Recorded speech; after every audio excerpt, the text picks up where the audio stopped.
Peace, family. It's your brother, Marc Lamont Hill. Welcome to Night School every night here on the Marc Lamont Hill official YouTube channel.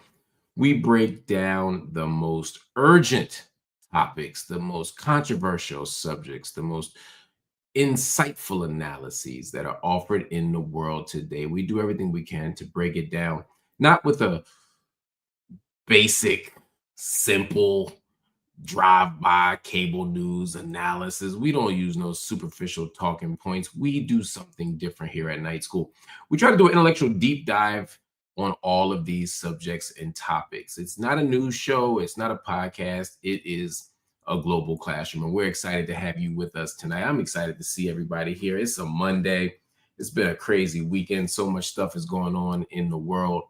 I could talk about sports, but I would just cry because my Philadelphia Sixers 76ers ain't doing as well as I'd like. The world's still on fire. Donald Trump is still president. Genocidal invasions are genocidal assaults, onslaughts, invasions, whatever you want to call them, are taking place around the globe. So much suffering. Also some good news. Also some warm and fuzzies that people can talk about. I'm sure some of y'all have warm and fuzzies that y'all would like to talk about. Feel free to drop them in the comments section. I'm going to focus on the scary stuff today. Hopefully I can make it a little less scary. But before I get started, I need every Night School classmate to share this video with a friend. Right now, share this with a friend. Go to your group chat, go to social media community, drop this link in. We want to grow the community as much as possible by inviting as many people as possible to the global classroom.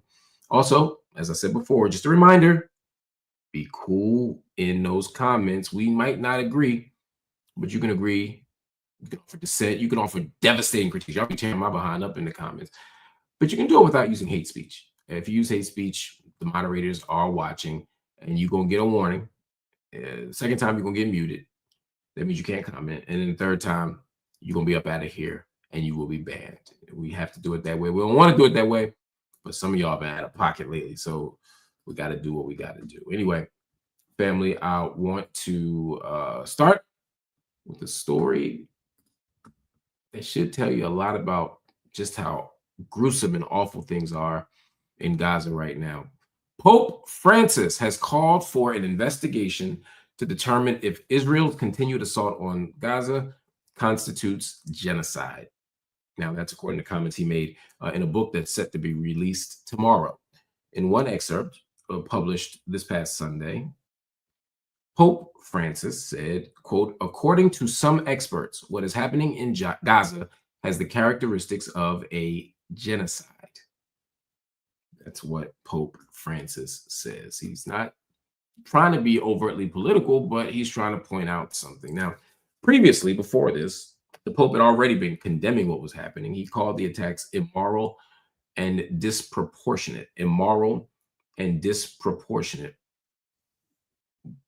But he still offered some support for Israel. I think as a pope, it's kind of hard to not offer support for everybody who's been victimized or harmed, anyone who's been on the victim side of violence. The Pope is going to say something. But the Pope never went past that point. The Pope never openly called for an investigation to see if Israel's actions were actually a violation of international law or humanitarian law, at least not until now. This tells you something. The Pope has had enough. The Pope is patient. The Pope don't want to wade into murky political waters. The Pope wants to be above the fray. But it's hard to be above the fray. It's hard to call yourself a moral agent of the world. It's hard to be a leader. It's hard for all those things to go together, to jive and gel together, if you are silent in the face of a genocide. The Pope is being soft here. He's being kind here. And maybe not. Maybe I'm reading too much into it. He could actually be saying, I don't know if it's a genocide. I just know it's bad. But I suspect he already knows it's a genocide. It meets the legal standard. I'm sure he talked to his advisors before he said it. So why is the Pope doing this? Well, the Pope is trying to muster popular sentiment. He's trying to galvanize public support to stop the genocide in Gaza. Salute to the Pope for using his power for that purpose. Now, of course, Israel responded because that's what they do. That's what all nations do. They respond. You call the U.S.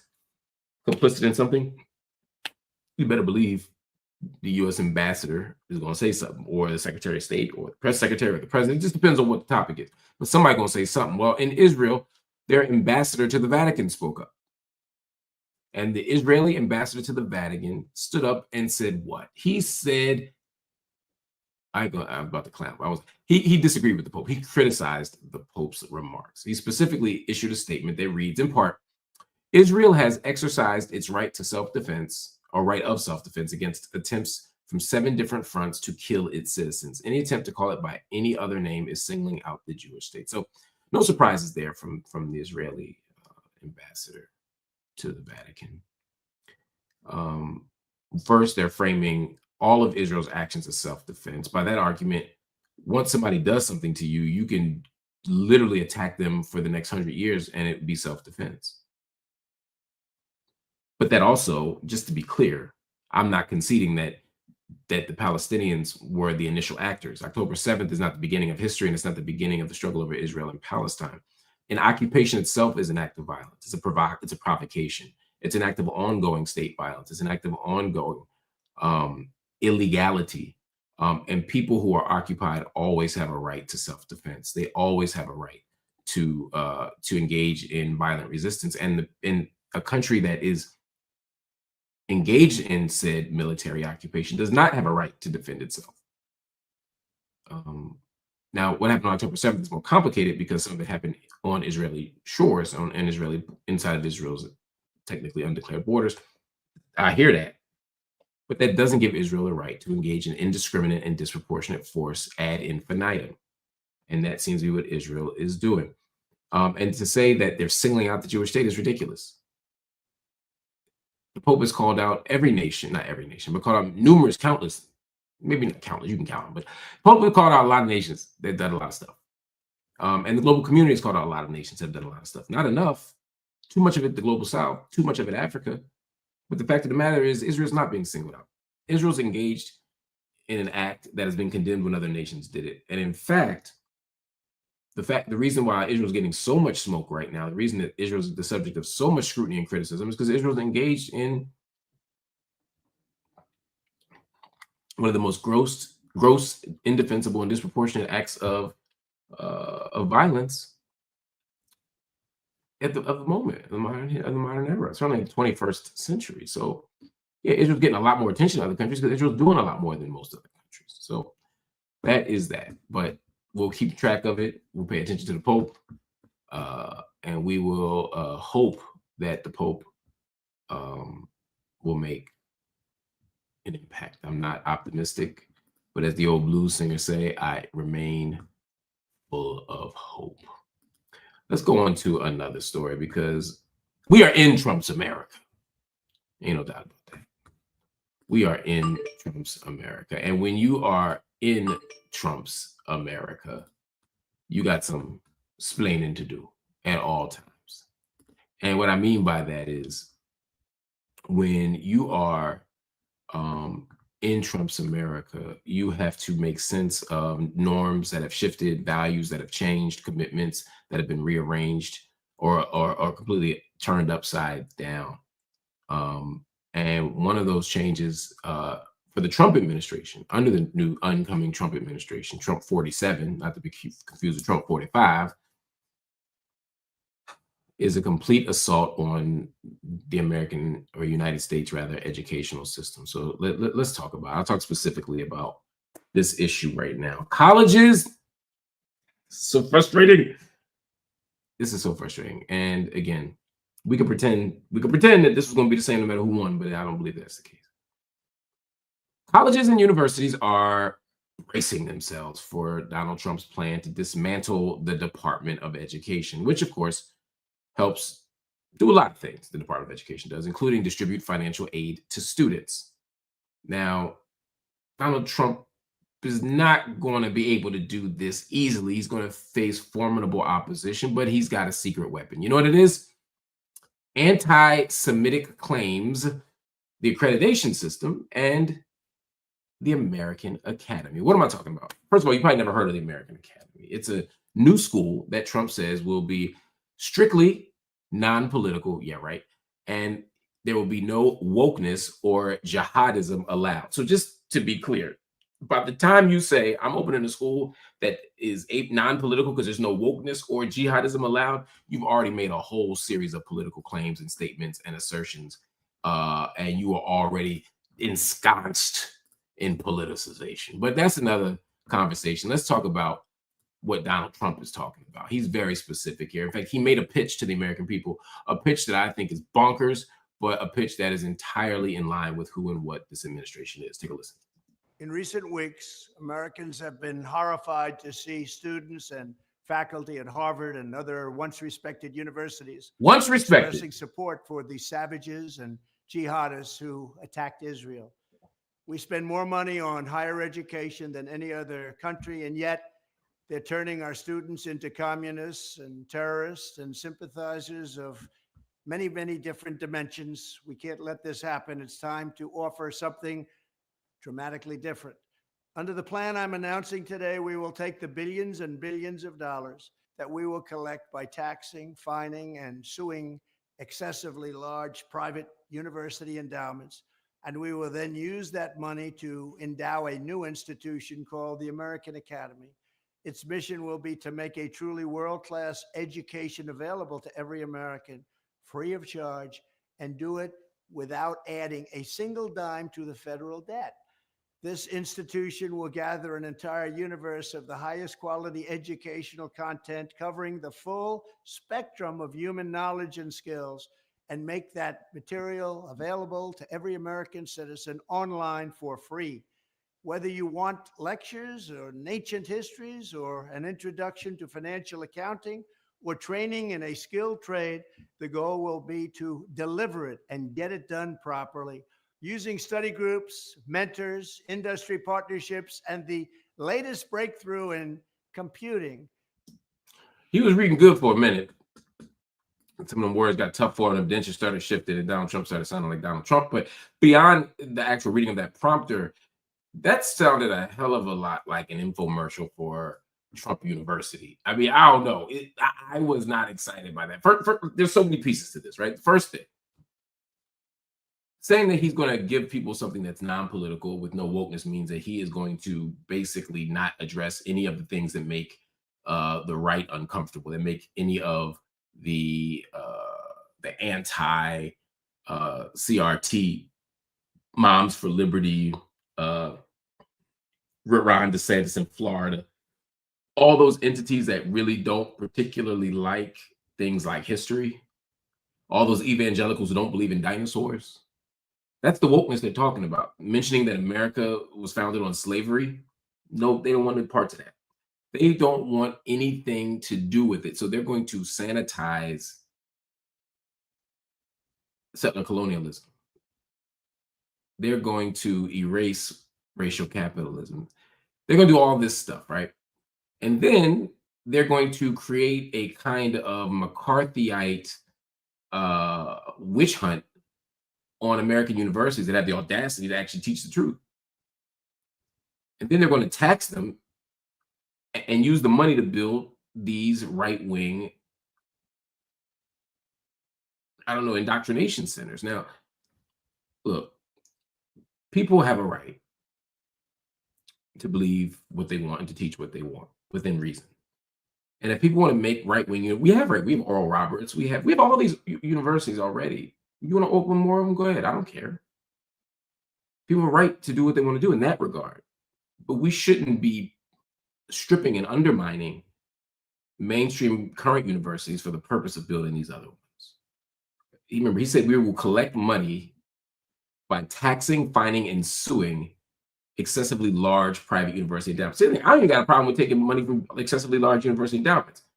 It's funny, though, how Trump now suddenly has an idea of what excessively large means when it comes to wealth, right?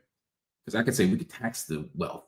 We could tax people with exceptionally large net worths. We could, et cetera, et cetera. We could tax exceptionally large corporations. So we could create enough tax revenue to build and invest in a world that would make the vulnerable less so. But of course, that's not what he wants to do. He wants to take money from Harvard to build his own kind of institutions. And again, he's framing it through the lens of anti-Semitism, of course, right? He's saying these American universities are anti-Semitic. They support savages. Hear the language: savages and jihadists who attacked Israel. So they're saying Harvard used to be respected. Now he started supporting savages. So now we got to take Harvard's money and we're going to build something that's depoliticized, started by Trump and the evangelical right. And just for context, right? Because the more he talked, the more it sounded like a commercial. Donald Trump is the same dude that had to pay a $25 million settlement. $25 million settlement. Why? Because he was defrauding students. Where? In a little place called Trump University, which, by the way, is now defunct. So now Trump is going to be targeting real universities. He's going to use the Civil Rights Act. He's going to defund schools, and he's going to do it again under the guise of fighting anti-Semitism. And because nobody wants to be seen as anti-Semitic, no one wants to be seen as opposing an effort to fight anti-Semitism, this just may pass through. And unfortunately, it's kind of foreseeable. I mean, this is all part of the MAGA plan to undermine higher education. And the genocide in Gaza gives them the perfect opening. Trump wants to silence dissent. He wants to criminalize critiques of Israel. He wants to destroy the pro-Palestinian movement, and he wants to marginalize student protesters, which of course all serves the interests of the pro-Israel lobby. So Trump is basically checking off a lot of boxes of lobbying groups, supporters, members of his base who have very particular political demands and very particular political interests. And he's unfortunately going to radically reshape, maybe even destroy the contemporary modern educational landscape as a means of making his people happy. It's a scary proposition. Mustafa J said, wait, did he just offer 4-year college? Doesn't sound like it. It doesn't sound like it to me, Mustafa. I get what you're asking, and it's not an unreasonable ask, but it doesn't sound like that. It sounds like what he's saying is, we're going to punish anybody who's critical of Israel. We're going to take their money, and then we're going to build an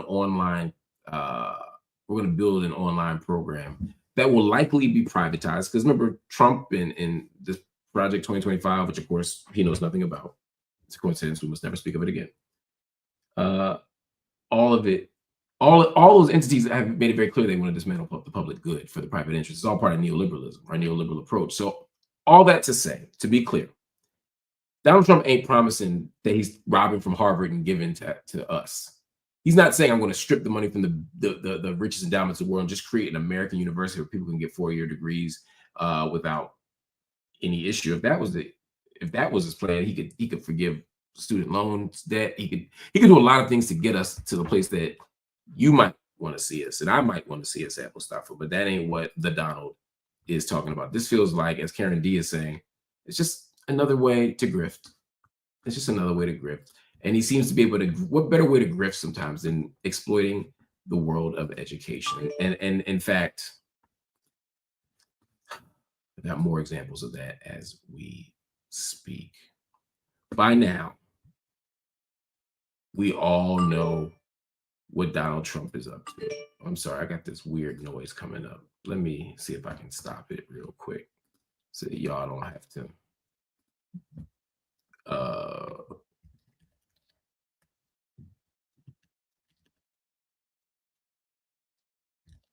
Unfortunately, my little tech snafu is not easily silenced. It's easier to just give in. So,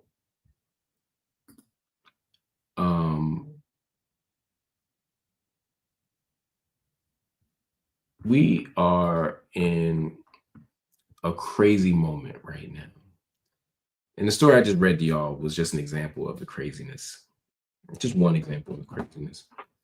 There are literally dozens, if not thousands, if not hundreds, if not thousands of examples that I could bring up. And I got another one for you, unfortunately. And I'm bringing these up because I know some of y'all are like, uh-oh, is he on some partisan shit? No, let me be clear. Democrats are still in office and they're still trash. Ain't no doubt about that. But I'm also trying to prepare us for the next stage of our fight, which in 2 months, 60 days, is going to be against the Trump administration. But these next 60 days, we should absolutely be waging war against the Biden administration. We should be organizing and fighting and challenging them as they prosecute the current genocide in Gaza. Whatever Trump does to carry the baton in Gaza is Joe Biden's war. It's Joe Biden's genocide. This is all on genocide, Joe. But that's another story for another time. Let's talk about Oklahoma. If anybody is in the orbit of Donald Trump, if anybody's on the planet Earth, they know that the way to Donald Trump's shriveled up, nasty little heart is through his wallet. That's right. And that's why Oklahoma's top educator has purchased 500 Bibles. You heard me now? 500 Bibles. Now, why would this jamook, to use a technical term, why would this jamook buy 500 Bibles? Well, I wish the answer were more interesting, but it's just as bad as it looks. He thinks that Bibles should be in every classroom in the state of Oklahoma. So he buys 500 Bibles at $60 a pop to make a statement. Now, of course, the Bibles could be cheaper. There's lots of cheaper Bibles out there. I'll tell you why that's weird. But that ain't how Ryan Walters wants to do it. Ryan Walters is the Secretary of Education in Oklahoma. And Ryan has a plan. I see his plan a mile away. And it's probably going to work. He wants to be Secretary of Education.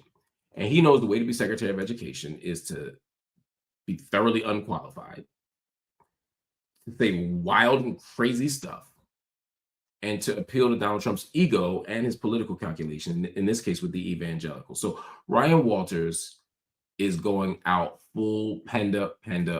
Listen to this. Just, you know what? I can't even, y'all just got to say it for yourselves, man, because I feel like y'all think I'd be exaggerating. So here's Ryan Walters, Oklahoma superintendent, doing his best to become part of Donald Trump's regime. And he's doing it by basically saying all the stupid talking points that you would expect. Listen up. Bring the Bible back to the classroom. Today, we purchased over 500 Bibles that will be in the AP government classrooms across the state. Bible just like this. We have the Bible, the Constitution, the Declaration of Independence, the Bill of Rights. These are foundational documents in our nation's history. Our kids have to understand the role the Bible played in influencing American history. It's very clear that the radical left has driven the Bible out of the classroom, which leads to a lack of understanding of American history. We will not stop until we've brought the Bible back to every classroom in the state. Oh, Lord. This man is absurd. There's so many places we could go with this, but let's start first of all, right? This guy is saying Bible should be in every classroom and that Bible should be taught. He's not saying that we should talk about the formative role of Christianity in the United States. We live in effectively a Christian country, right? I mean, we could be honest about that. You know, there's a separation of church and state, but Christian values certainly inform, and Christian culture, European Christian, Western Christian values permeate this place in so many ways. But he's not talking about just being honest about that. He's talking about a kind of intellectual project or a kind of intellectual colonialism that doesn't just address the Bible and Christianity, but prioritizes it as a superior way of being that ignores in some ways science and defers and has science be deferential to religion. In other words, yeah, maybe we go back to creationism and 7 days, and God created the earth in 7 days, forget about science. This is the kind of stuff that he's talking about. Now, of course, this is just going to be in an AP course. And so you can say, oh, well, it's just an AP. social studies or history course. He's clearly not going to do that much damage. He really is doing what he says he's going to do. Here's the problem. He does and says a lot more. This is the same guy who says that he wants the Bible to be incorporated in lesson plans for students in grades 5 to 12. So he wants all students from 5th grade forward to be learning lessons that include the Bible. You just in math class, you know, it's one thing like, oh, Jonah has, you know, I don't know, or one whale, I don't know, right? I mean, that's one thing if you're just mixing some biblical allusions in the word problem, although it's still problematic. But when you start weaving biblical stories and biblical truths into a secular space, it becomes really, really dangerous. There are school districts already who have said no to this. Remember, this man has been trying to get the Bible in school for a while now. This is not entirely new. I mean, in fact, he sent a video out. He sent an email out to school superintendents around the state because he's like the state superintendent. So he's basically like the Secretary of Education. Anyway, he says, in one of the first steps of the newly created department, we are requiring all Oklahoma schools to play the attached video to all the kids that are enrolled. And the districts were also told to send the video to the parents. And in the video, he says religious liberty has been attacked and patriotism has been mocked by, quote, woke teachers unions. He wants prayer back in school. He, in the video, says he prays for Donald Trump. He says, in particular, I pray for President Donald Trump and his team as they continue to bring about change to the country. He says that he's going to use his education department to oversee the investigation of abuses to individual religious freedom or displays of patriotism. Now, of course, there are people all over the state that saying we ain't going to do that. Oklahoma City's already said that. Edmond is the district in suburban Oklahoma City. Bixby, which is in suburban Tulsa, they say we ain't showing blank, right? And the Office of the State Attorney General has already said this is illegal. He called it an unenforceable edict, and that it's contrary to, quote, parents' rights, local control, and individual free exercise rights. The man's already been sued, but that's neither here nor there. Now, the next piece of this is, why do I call them Trump Bibles? Well, because Donald Trump, not that long ago, was hawking Bibles. That's right. He endorsed this. I don't know if you saw it, but you probably should have. God Bless the USA Bible, inspired by Lee Greenwood's patriotic anthem and hit song, God Bless the USA. Now, this is just Trump pandering to the evangelicals. Trump ain't read that Bible. If he touched it, probably would catch fire. But Donald Trump understands that the evangelicals rock with this. And the state superintendent in Oklahoma knows that if he doesn't just buy Bible, I mean, there are a million organizations that'll give you a Bible or sell you a Bible for $1 a piece, 50 cents a piece, 25 cents a piece. A lot of missionary organizations would love to give away Bibles. But no, he's trying to get the state to buy the Bible that's connected to Trump's mans in them. Trump is endorsing a Bible. The evangelicals are selling a Bible. This guy's saying, buy this Bible. Everybody wins. So even the Bible is being bought and sold, is being exploited. It's part of the grift. It ain't no coincidence that he had the state in the middle of an education crisis, when everybody's talking about budget cuts and problems, or just being Republican and saying we don't want waste. In fact, why would you buy a $50 Bible when there's plenty of $10 Bibles? They say the same thing, right? Is there something special about this Bible? Do it got some new information in it? You got some extra chapters? There's nothing about this Bible that makes it make sense to be used as opposed to another Bible. But again, as we know, it's not really, at least not for Trump, and at least not for this guy. And here's the other piece, finally. This guy is bucking to be the Secretary of Education at a moment where Donald Trump wants to cut the Department of Education. So if you want to cut the Department of Education, what do you need a Secretary of Education for? Are you just going to be the person with the axe chopping down your own job? I mean, that seems scary, but people will do anything to be in power. And if I'm the Oklahoma State Secretary, Could you try again? woo, Siri just scared the shit out of me. I ain't living right. I don't know what the heck. Siri just started popping out of nowhere, scared the shit out of me. You know, you think you're in a room by yourself. Anyway, that's enough on this education secretary. That's the good Lord's way of telling me to move on.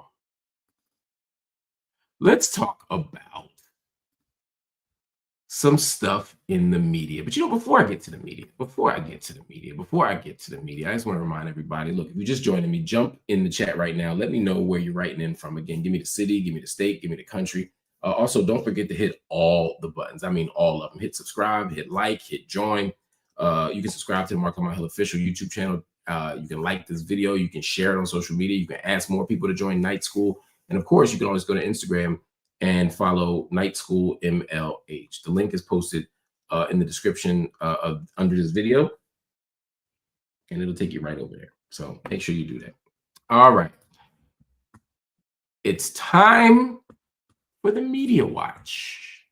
After years at this point, right? Years of sounding the alarm on a second Trump administration, MSNBC's Morning Joe co-host, Joe Scarborough, and his partner in crime on the show, is Mika Brzezinski. Joe and Mika seem to have had a sudden change of heart. After 7 years of silence between them and Donald J. Trump, they decided to go down to Mar-a-Lago. They decided to meet with Donald Trump, and they decided to, quote, restart negotiations. Or another way to put it is they went down to Donald Trump's crib to bend the knee, kiss the ring, and do whatever it takes to get back in Donald Trump's good graces. And, the people was feeling away about it. Eyebrows were raised and questions were being asked. And so they tried to explain it. They tried to make a case for why it was a good idea to go see Donald Trump and do all that butt kissing. I'll let you see for yourself. Let me know what you think. Does this make sense? Over the past week, Joe and I have heard from so many people, from political leaders to regular citizens, deeply dismayed by several of President-elect Trump's cabinet selections, and they are scared. Last Thursday, we expressed our own concerns on this broadcast and even said we would appreciate the opportunity to speak with the president-elect himself. On Friday, we were given the opportunity to do just that. Joe and I went to Mar-a-Lago to meet personally with President-elect Trump. It was the first time we have seen him in 7 years. Now, we talked about a lot of issues, including abortion, mass deportation, threats of political retribution against political opponents, and media outlets. We talked about that a good bit. And it's going to come as no surprise to anybody who watches this show, has watched it over the past year or over the past decade, that we didn't see eye to eye on a lot of issues, and we told him so. What we did agree on was to restart communications. My father often spoke with world leaders with whom he and the United States profoundly disagreed. That's a task shared by reporters and commentators alike. We had not spoken to President Trump since March of 2020, other than a personal call Joe made to Trump on the morning after the attempt on his life in Butler, Pennsylvania. In this meeting, President Trump was cheerful. He was upbeat. He seemed interested in finding common ground with Democrats on some of the most divisive issues. And for those asking why we would go speak to the president-elect during such fraught times, especially between us, I guess I would ask back, why wouldn't we? 5 years of political warfare has deeply divided Washington and the country. We have been as clear as we know how in expressing our deep concerns about President Trump's actions and words in the coarsening of public debate. But for nearly 80 million Americans, election denialism, public trials, and January 6th were not as important as the issues that moved them to send Donald Trump back to the White House with their vote. Joe and I realized it's time to do something different. And that starts with not only talking about Donald Trump, but also talking with him. Wow. That sounds smart and good to people who don't think very carefully or very critically. There's lots of questions you have to ask as you engage Joe and Miko on this issue. And just to be clear, the left and the right thought that they were full of shit, right? The morning announcement was met with flat out mockery from people on both sides of the political aisle, who saw it for what it probably is, right? Which is a desperate attempt to boost ratings, excuse me, as they are going down the drain. And there are people who are supporters of Morning Joe who saw it all as a betrayal. Now, it could work out for them, could bring some MAGA folk on, but it's more likely that it's going to just cause them to lose even more loyal viewers now, because the truth is the people they're losing won't be replaced by the people who would come on board if Donald Trump were to embrace them openly, because Donald Trump doesn't embrace people openly. Donald Trump does not forgive and forget.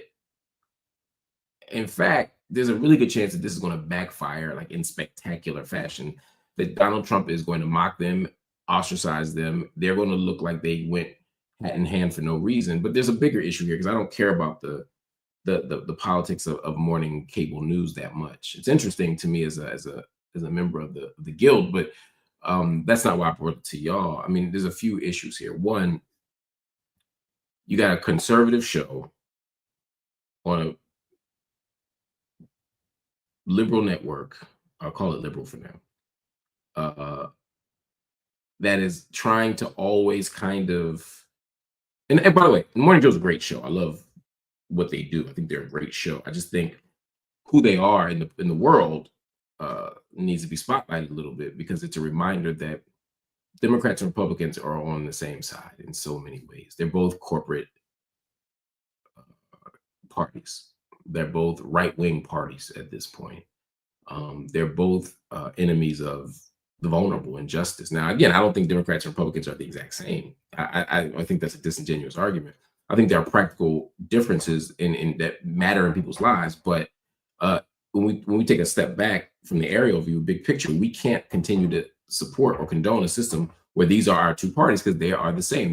They're right-wing corporate parties with neoliberal interests, and no one is going to get free as long as these are our options. And when I watch the gamesmanship that happens on cable news all throughout this election cycle and during the Biden presidency and the Trump presidency, right, where, you know, the Morning Joe crew was like, Trump's the devil. Then it's, we got to elect Biden. Then it's, we got to reelect Biden. Then it's, we got to elect Kamala Harris, because if Trump comes back, the sky is falling. The Democrats are good. The Republicans are bad. Now, again, I have no issue with a principled critique of Trump. I have no issue with a pragmatic, tactical vote, even if I disagree with it. We could disagree about who you should vote for, but I don't think it's unprincipled or morally, or rather, let me put it differently. I don't think it's inconsistent for them to do what they did, except it's not clear that they're holding on to any principle. If Donald Trump was so bad, and I do think Donald Trump was so bad, but if they did, but they made the claim that Donald Trump was so bad, and that's why they didn't talk to him. And that's why they didn't engage him.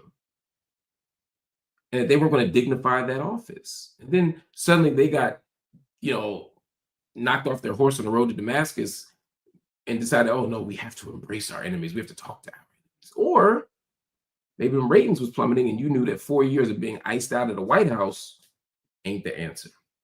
It's not the way you want to be. And so all these cable news shows and advocates that say they're going to do one thing or say they're going to do another thing, they ain't, you know, it's all a game. They're all corporate media. They're all corporate parties. They're all in the same gang. Like the quote, but where, you know, some are the blue gang, some are the red gang, but really for real, they all the same. Again, and particularly in the way that we're talking about right now. And so, and Bill Williamson just said, thank you for covering the news tonight. How quickly Morning Joe said, you know what, this guy is cool, just amazes me. I mean, that's basically, it's like they want to be in the gang so badly. They want to be back in the mix so bad. And look, I know what it's like to be shut out of corporate media. I know what it's like to be shut out of mainstream media or mainstream spaces. And they're not shut out of corporate media. They are corporate media. But I'm just saying, sometimes when you get isolated, you get on them sidelines, you start thinking about stuff differently. You start getting real pragmatic. And I think that pragmatism is beginning to show. So I'll be very interested to see how corporate media in general engage Trump. Do they try to engage him again the way they did 4 years ago? Do they treat him as a mockery? Do they scrutinize him, or do they give him a pass? Or do they kiss his butt for 2 years and then start pumping up the next election? I mean, there's a lot of ways this could go. I'm fascinated to see how all of it plays out.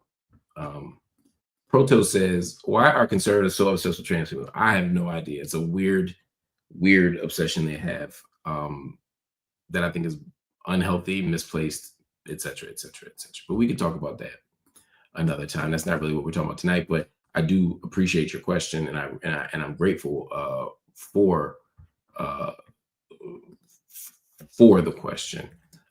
Let's move on though to another story because we got so much. I told y'all tonight what I was gonna focus on, so don't get too upset. Don't get too upset that I got all these Trump stories, because sometimes I got Trump stories because I gotta have Trump stories. Well, here's another Trump story. So get mad if you want to. I don't care. Tomorrow, New York prosecutors are expected to tell Judge Juan Merchan how they want to proceed to President-elect. Still got a couple months before he's actually president. President-elect Donald Trump's hush money case. Trump was convicted in May of falsifying business records to cover up an affair with Stormy Daniels. Y'all know the story. Yeah, if you don't, you're probably living under a rock. But that's Stormy Daniels. That's Donald Trump. He got convicted. He's, whatever, right? I'm not sure it's the best use of our time and resources, but that's another conversation for another time. Anyway, he was convicted of falsifying business records to cover up his affair with Stormy Daniels, and his sentencing was scheduled for November 26th, next Tuesday. Manhattan District Attorney Alvin Bragg asked for more time.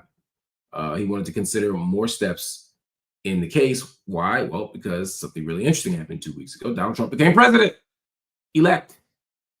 Crazy. Again, y'all let Donald Trump become president.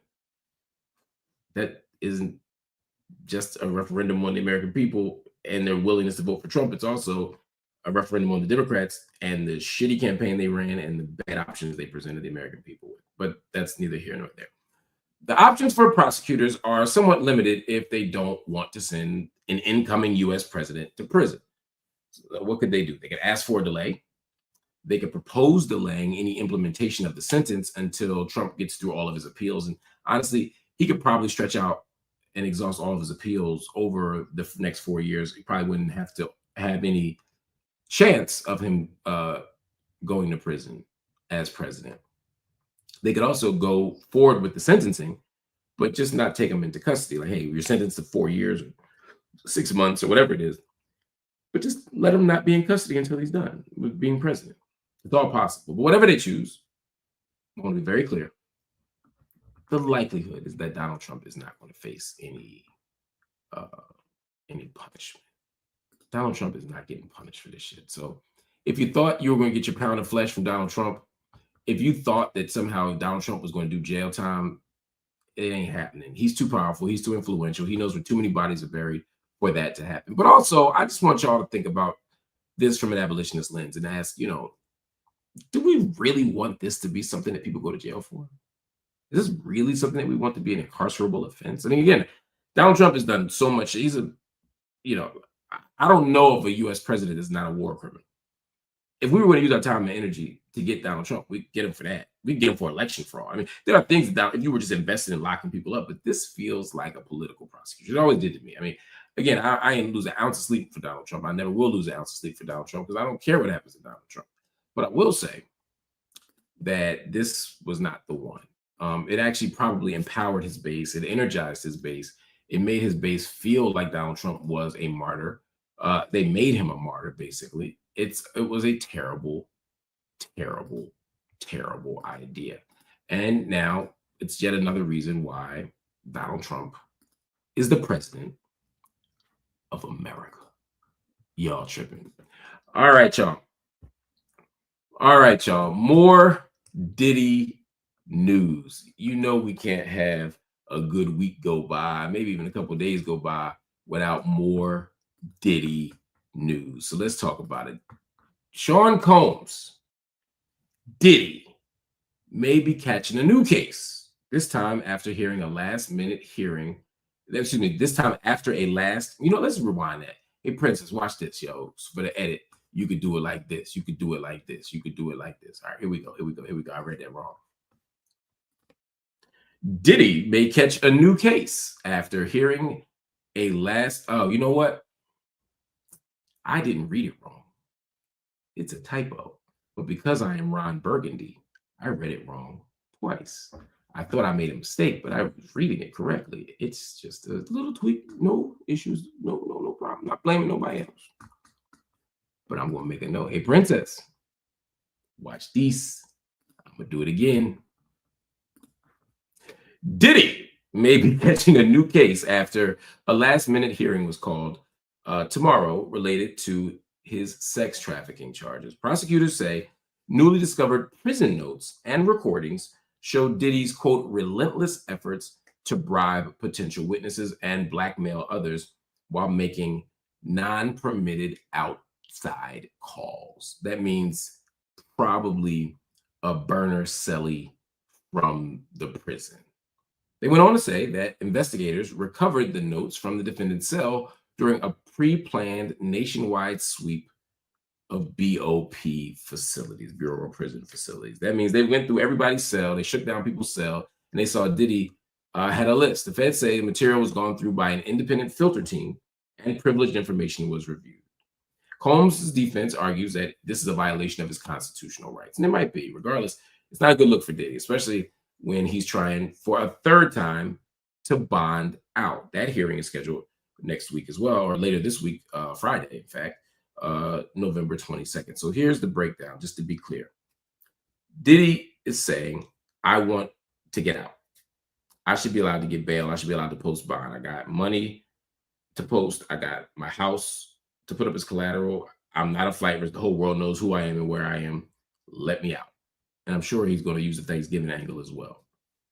The court saying, no, you can't leave because you're dangerous, you're a flight risk, and we think you're intimidating witnesses. And on top of that, they're saying, even if you don't ask to get out on bond, it don't matter. We're already investigating some new dangerous things you're doing. Even if you don't want to bond, there's still going to be a hearing tomorrow to see if you're really engaged in, quote, relentless efforts to bribe potential witnesses. So it sounds like, and I don't want to speculate too much, but based on what the prisons are saying, they're alleging that Diddy had a list or that he had prison notes. So basically, he's like, John Doe, offer $500,000. Jane Doe, offer $500,000. And then like, yes, no, maybe so. Like, that's the kind of vibes they're talking about, right? Notes where he's being very clear about who he's talking to, who he's calling, and whatnot. Now, it's also clear that Diddy ain't doing it on the official phones. Nobody would do it on the official phones, right? You do it on a burner. That way they can't be monitored. But that speaks to a bigger issue that we heard alleged this week, which is that Diddy is basically running the prison. He's got people bringing him stuff, doing stuff, listening to stuff, handling stuff, allowing them to make phone calls. And look, if you got $1 billion, or you used to have $1 billion, even if you got $250 million, shit, even if you got 1 million in prison, if it's liquid, and you got access to it, it's on and popping. And that seems to be what people are alleging Diddy did. I don't know what he did, but it ain't looking good. They said he's a flight risk. They're saying he's a threat to potential witnesses. It's likely he's going to be locked up until trial, which is not until May. Between now and May, it's going to be more stories, more drama, more allegations. Now, some of it may work in Diddy's favor. If we hear all the worst shit about Diddy right now, over and over and over again, it just might become, we might become numb to it. So by the time May comes, people aren't as outraged by it. Some of the sting is gone because it's been so long. Or we will have just normalized and accepted the fact, like, shouldn't he already be found guilty? Like, didn't he already do that shit? Where people just believe that Diddy's guilty. And if people believe that Diddy is just guilty no matter what, that means Diddy can't get a fair trial. He deserves a presumption of innocence. Do I believe Diddy's guilty? Yes. Do I believe Diddy has done monstrous things for decades? Absolutely. Based on all the evidence I've seen, based on all the people I've heard from, there's no doubt that Diddy's guilty of a whole bunch of stuff. Now, is he guilty of everything they said? No, nobody is when you got this kind of allegations. But the point I'm making is I ain't caping for Diddy. I don't want Diddy to get anything but accountability, whatever that should look like. But he still deserves a fair trial. And our U.S. criminal legal system is ostensibly founded on the idea that you'd rather have a guilty guy go free than a guilty person be locked up, which means you want a fair system. You want a fair trial. You want a fair jury, an impartial jury. You want an impartial judge. You want a zealous defense, and you want a prosecutor that is going to represent the state but not exceed the bounds of the job. I mean, these are all things that you should expect. I don't know if Diddy can get one now. I think the best argument Diddy has is not, I didn't do it. It's, I can't get a fair trial to even adjudicate it. Well, we'll find out. We're going to find out soon, because that jury selection going to happen in about 3-4 months.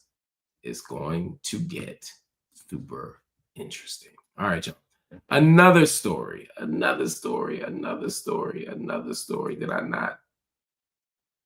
not do something right? I feel like I did something wrong. Maybe I did. I don't know. I don't even care about this story anymore.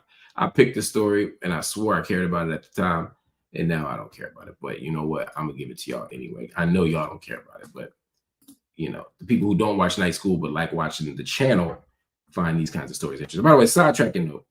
Let me take this down for a second. Sidetracking note. I know sometimes y'all be like, why is he picking this story? Don't he know the Night School base? Yeah, I know some of these stories ain't for y'all. But you have to understand, Night School is bigger than just the live experience. Night School is also about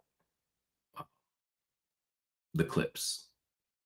That means that there are people who tune into the Marc Lamont Hill official YouTube channel who do care about Diddy. They do care about Sylvester Stallone, or they do care about the Trump hush money trial. And I do think, as a journalist, that I should cover this stuff. But I do understand also that y'all might care more about the 2 or 3 stories at the top, or some of the stuff that I'll cover tomorrow or in another forum. We just had a whole panel on abolition, Islam, and liberation struggles that ran right before Night School started. So if you are interested in those types of things, also make sure you check that out. We got a lot going on here, but I just want to let y'all know I'm not tone deaf, but I just want y'all to know that since the audience for the channel is much bigger than the audience for Night School. So sometimes I have to give y'all some stuff that's a little bit different. All right. It gets more interesting. Actor Sylvester Stallone was recently heard heaping praise on Donald J. Trump, comparing the former and president-elect to Rocky, the most iconic character that Stallone has ever played. It's not Rambo. It ain't Stopping My Mama Shoot, of course. It's Rocky. Right in my heart as a Philadelphian. And it wasn't enough to leave fans of Rocky befuddled, because everybody loves Rocky. I mean, in Philadelphia, we love Rocky. We have a statue of Rocky like he's a real person. Stallone took it a step further. He didn't just compare Trump to Rocky. He compared Trump to George Washington. He literally called him the second George Washington. Yes, the founding father, I hate that language, but the founding father of America, one of them, the first American president, the commander of the Continental Army during the Revolutionary War. Yeah, he's saying Trump and Washington are kind of the same. I think that's crazy talk. But anyway, listen to this for yourself. Just listen to this for yourself. We are in the presence of a really mythical character. I love mythology. And this individual does not exist on this planet. Nobody in the world could have pulled off what he pulled off. So I'm in awe.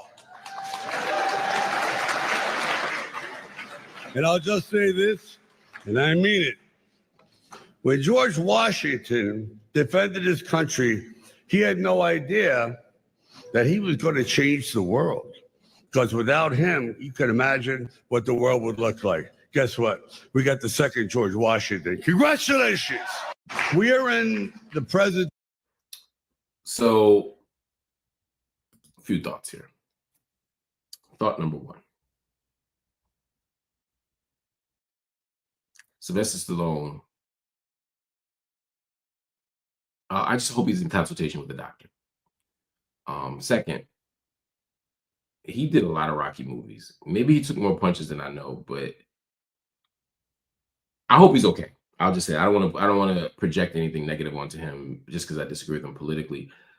But he sounds punch drunk to me, like literally. And I'm wondering if some of these political calculations that he's coming up with are like CTE related, because that's the only way this kind of makes sense to me. But maybe not. Maybe he just looks at the world different.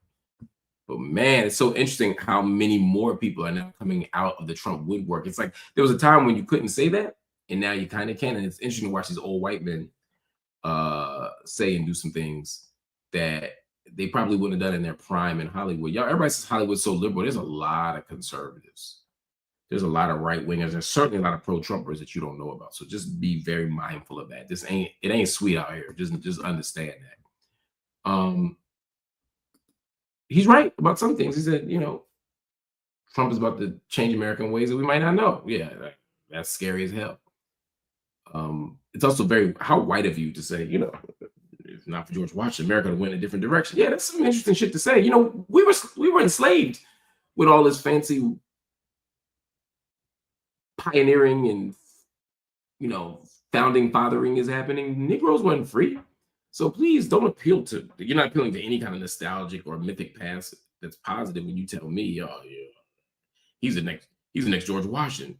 Because I'm thinking the same shit, right? Like the same way America was built on the backs of exploited African labor, back then, Trump's America will likely be built on the exploitation, specifically, again, of American descendants of slavery, but also on other vulnerable populations. So no, Stallone, I am not rocking with it. And then, you know, Trump eats this shit up too. I mean, he may make Rocky like a surgeon general or something. I don't know what his plan is, but I don't know if y'all saw this. Let me pull this up for y'all. After he glazes Trump, the next thing you know, Trump is responding by posting this gem.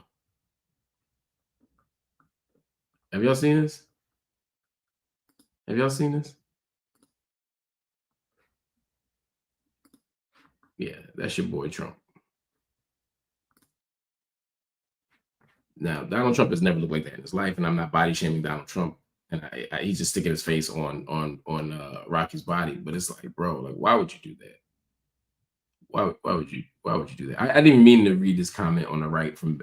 Oh my God, you are such a warrior, absolutely killing it. You tell him, Donald, give him the 1-2 punch, and then the KO, and then a punch again. Keep it coming. You are doing everything right. Oh my God, you people are disgusting. And look, again, the Trump cult is only a little bit more weird and toxic than the Democrat cult, because at least the Trump cult is limited to a kind of cult of personality around a single person. So, some of y'all worship at the altar of the Democratic Party in a way that don't even matter who they put up, whoever it is. Yeah, I'll take that one. So again, be critical, be strategic, but I don't want y'all to ever conflate my deep critiques of Trump and my genuine fear about the Trump presidency with comfort with the other corporate wing of this bird. That's all. That's all I'm saying. Anyway, we ain't got to talk about Stallone no more. I do have a message for my people out there, because I've been asked about this a lot, and some of this came up in the comments. So this question or this answer is for y'all. It's very simple. Recently, some unverified reports were swirling around the internet about a new economic relief package, and the package was supposed to give everybody $2,000 stimulus checks. The rumor really picked up. It started off in the streets, made it to the internet, and people just thought they was going to get some bread sometime between now and January. But just to be clear, y'all, they're just rumors. There's no truth to any of it. None of y'all are getting checks. Now, some of y'all thought the checks were going to come because of Donald Trump, or some of y'all think maybe next year Trump is going to send y'all some stimmies. Let me be very clear. Trump does not give a damn about y'all. Trump did not give you the stimulus checks. Congress did. And Congress gave you the stimulus checks, not because they care about you. The Democratic Congress did not give a damn about you either. What they cared about was saving American capitalism. And they know that if they send stimmies out, stimulus checks, y'all go out and spend it. Y'all meaning the American people. Because people were handing them out. People were struggling. I'm not shaming anybody for doing it. I'm saying as you spent the money, it stimulated the economy. But the stimulation was the point, not the check. In other words, they didn't care about you being able to buy a TV or pay your heating bill or buy food. What they cared about was Wall Street being okay. This is Democrats and Republicans. Again, Trump advocated the stimmies, but these Democrats were big on this. They were unanimous in this. There was only one voice in this. And that voice, very clearly, very loudly, was saying, stimulate Wall Street. And when the baton goes from Trump to Biden, there was no drop off in Wall Street being supported. So the point here is, if you own a corporation, if you're a billionaire, if you're part of the 1%, you ain't got to worry about who the president is. You're going to win either way, as long as Democrats or Republicans are the options. But if you poor, you got to wait on stimmies. But please understand, these little economic boosts and stimulus checks and all this stuff, they're not going to come when you need it. They're going to come when Wall Street needs it. That is what this is all about. So I'm sorry, ain't no check coming. You'll have to find another way, y'all. All right, we're about to roll. We got to go, but I saw a question here. Oh my God, Maya Torres, I hate you. I actually I had the game at halftime. We were up 3, and I was going to pause the game. I have NBA package, NBA, what do you call it? NBA, whatever it is, the thing where I get all the games. And I was going to go on my couch after night school was over and watch the second half without reading any results. But before I could even do that, I have this from you, Maya Torres. I hope you feel bad about yourself. I hope you feel ashamed that you just ruined my evening. Now I'm going to have to read and write. I'm going to have to actually do my job. But it's okay. Who needs to watch a game? And of course, Rosability is checking me here.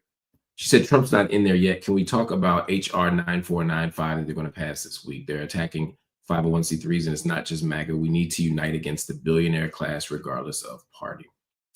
All right.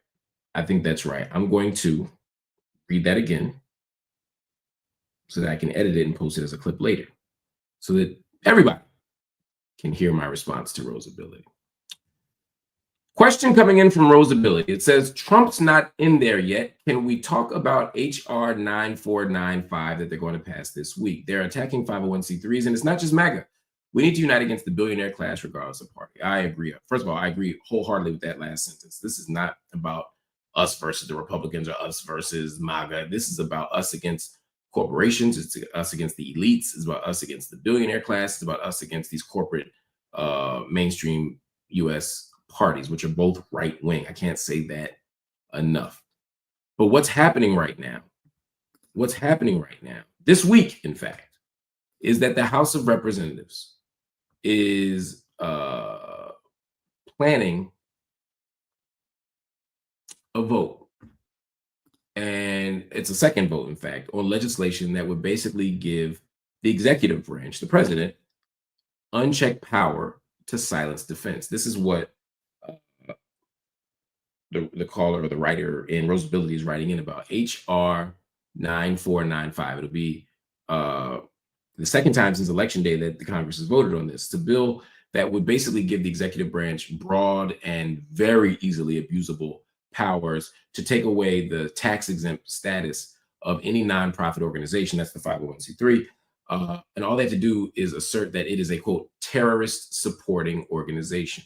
Now, according to the bill, the Treasury Department could make the designation without any kind of fundamental due process, without having to produce evidence. Basically, the Treasury Department could say right now, oh, your playgrounds for Palestine, you support terrorism because you support Palestinians, and we haven't seen you denounce Hamas, and therefore you're a terrorist supporting organization, and therefore no more playgrounds for Palestine. You're not a nonprofit anymore. And again, they don't have to give an explanation. They can just do it.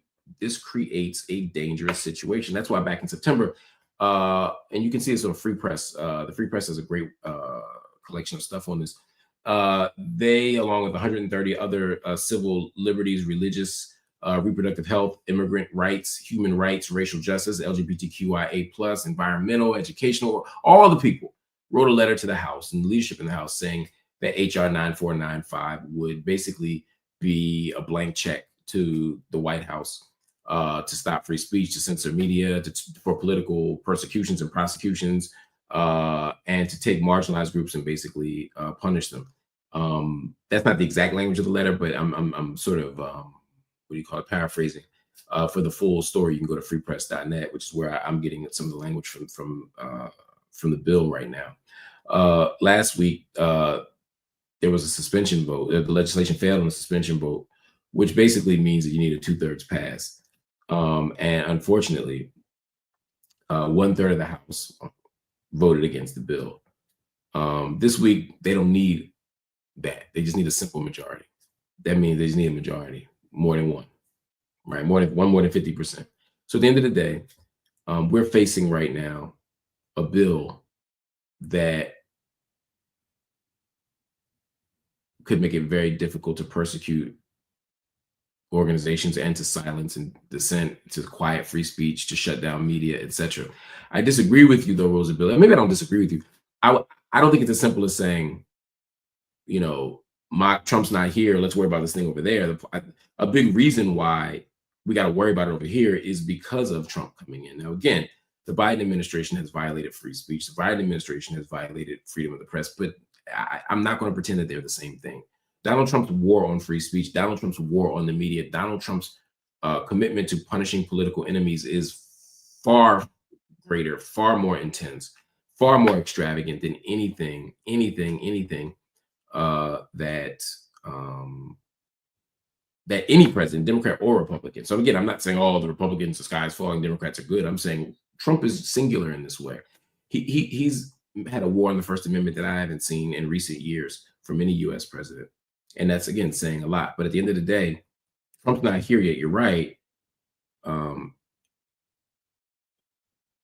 But the thought of Donald Trump with the ability to silence dissent with another weapon is deeply scary as a journalist, I can tell you. So yes, we need to unite against the billionaire class, because the billionaire class in both of these parties, Democrat and Republican, will exploit laws like this for their own gain. Again, Trump, I do think, is more extreme, but this is not simply a Trump thing. It's not even a Republican thing. This is about, as Rosabella said, a commitment to uniting against the billionaire class and saying we will not be silenced. The people at the bottom of the well will be heard and seen. The voices in the wilderness will be permitted to articulate their agenda, their struggle, their concern, and to fight for resistance. We're not going to go along with the current trend, which is to silence dissent, especially on issues that are hot button. No. We are going to do it. We are going to speak up and speak out. Bill Williamson said, did you hear about the stuff with Twitch, ADL, and Hassan Piker? I have not, but I will look it up because, I love Hassan Abi. I don't know much about Twitch, and I know that if the ADL is in the mix, and Hassan Piker's part of it, and Twitch is part of it, it's probably a mess around free speech, around anti-Semitism, around whatever. All these things are going to be hotly debated topics. I'll do as they say, do the knowledge tonight, and I'll hopefully have an answer for you tomorrow, if not sooner. But I want to thank everybody for watching. I want to thank everybody for paying attention to what we're doing here. Rosability said, thanks for the full response. I appreciate it. Of course, that's what I'm here for. Ashley said, Hassan is a cutie. Y'all focused on the wrong thing. Focus on liberation. Karen D said, what can we do to help stop this bill? That's a great question. I mean, the standard answer, contact your member of Congress, speak up, speak out. It's true. And those of us who are in the media have to speak up and speak out. All of that is true. All of that is true. But there are deeper and more interesting and more important answers, I think. I think maybe what I'll do also is look for someone who's doing this work to see if I can get somebody on the ground who's fighting this bill to come on and tell us what we can do that's actionable. Because Lord knows, as Maya said, this shit is going to pass. I think we got to be honest about that. So anyway, thank y'all for watching Night School. I appreciate y'all. I love y'all. We in the middle of the month and we rocking out. I appreciate y'all for showing up every night. I'm having a ball. I love the show. I love hanging out with y'all. I think we're growing in interesting ways. The online live community is getting bigger and bigger.